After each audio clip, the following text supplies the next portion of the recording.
Nagaan Waaqayyoo lafaaf bakka jirtanitti isiniif haa baay'atu. Kun miidiyaa HDdha. Oduu isaa kana isinitti himaa. Oduu waliin ani Damee Kabbadaati. Waldaan Hafuurawaa Ijoollee Dubree Maariyaamii Sooliyaanaa biyya keessaa fi alaa ayyaana damaraa bara 2018 sababa godhachuudhaan sagantaa hafuuraa guyyaa 5dhaaf turu gama miidiyaa hawaasaa TikTokittiin qopheessanii jiru. Sagantaan kunis kan inni eegalamu fulbaana 16 galgala miseensota waldichaa weertuu Dubaa'in yommuu ta'u, fulbaana 21 immoo bakka miseensonni waldoolee hafuurawaa garaagaraa biyya keessaa fi alaa argamanitti ni adeemsifama.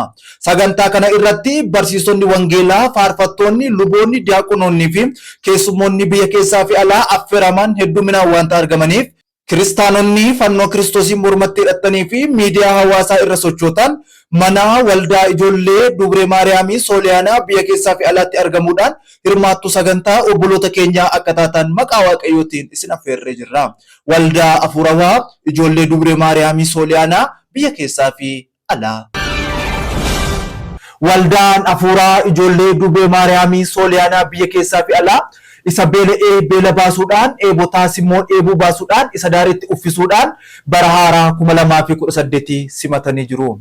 Godina Arsii Boqqojjiitti sagantaa hafuuraa guddaa qopheessuudhaan barnoota wangeelaa afaan Oromootiin kiristaanonni naannoo sanaa akka barataniifis gahee isaanii bahataniiru.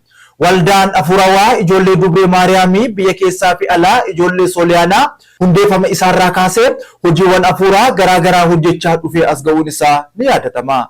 Waldaan kun gama miidiyaa hawaasaa TikTokidhaan ijoollee biyya keessaa fi alaa iddoo tokkotti walitti qabuudhaan barnoota hafuuraa garaagaraa barsiisaa kan jiruu fi kaayyoo hundeeffameef galmaan ga'uuf tattaafachaa akka inni jiru beekamaadha.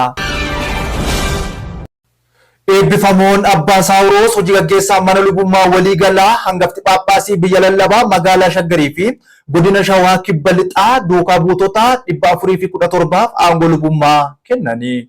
Ayyaana haadha keenyaa qulqulleettii Dubroo Maariyaamii waggaa waggaan fulbaana 10 kabajamu sababeeffachuun eebbifamoon Abbaa Saawuroos gadaamii fi kaawwaalaa haadha keenya qulqulleettii Dubroo Maariyaam Burraayyuutti argamuun waliigalaa duukaa buutota 400 fi aangoo lubummaa kennanii. Duukaa bu'oonni kunniin gadaamii fi manneen kiristaanaa biyya lallabaa magaalaa Shaggar keessaa kan dhufan yoo ta'u, aangoo diyaaqonummaa kan fudhatan hundi qormaata waajjiraa biyya lallabaan kenname qoramuun kan darbanidha. Isaan keessaa duukaa bu'oonni 305 aangoo diyaaqonummaan 202 aangoo lubummaa fi akkasumas immoo duukaa bu'ootni 10 monoksummaan muudamaniiru. Tajaajiltoonni 150 ta'an garuu ulaagaa kaa'ame waan hin guunneef aangoo lubummaa hin arganne. Gabaasni kan dhaabbata sabquunnamtii mana kiristaanaa Ortodoksii Tawaahidoo Itoophiyaati. Oduu biyyaan alaa. Lammiileen biyya Ameerikaa adii fi gurraachaan cuubamuun mucummaa Sillaasee argatanii amantaa Ortodoksii fudhataa jiru. Ameerikaatti amantaan Ortodoksii saffisaan babal'achaa jiraachuun isaa dhaga'ameera.